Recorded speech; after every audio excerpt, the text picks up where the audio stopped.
Hello startups out there, my name is Michael Hamilton, software testing professional. Today's subject I want to talk about is mobile device testing.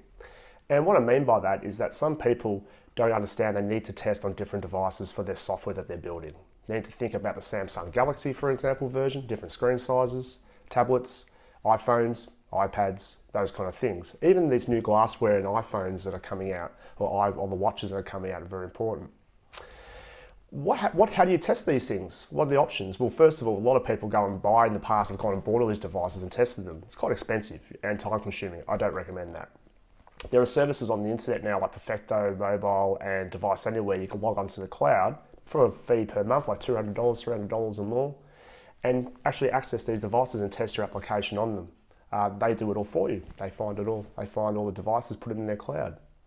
There's another crowdsourced testing where there's testers around the world. You can go to these businesses that will find these people around the world who have these devices and they'll test it for you for a fee.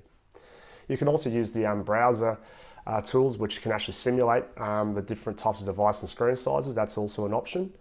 You can also use crossbrowsertesting.com who have all the different devices in the cloud also where you can get screenshots if you're building a static website of your website, for example, which is very effective and like $30 a month. It's quite cheap. I use that quite regularly.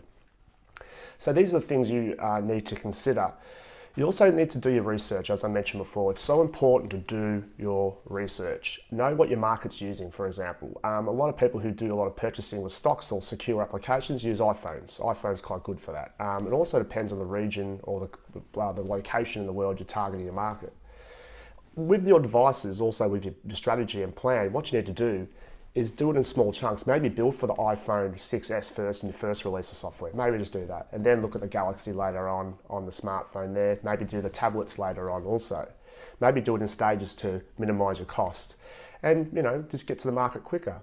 What I want you to do is understand what you need to research and understand the risk you're imposing to your brand in the marketplace by not knowing the software versions of these phones.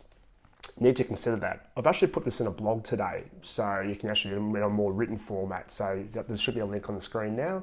Just go to my webpage at mikehamilton.com.au. You'll find all that information there that you need to about today's subject in a more expanded format. Otherwise, I'd like to thank you very much for your time today. I really appreciate it. If you've got any questions, please send it through on my website through here or log a question below on the log below. Otherwise, I'll talk to you soon. Good luck.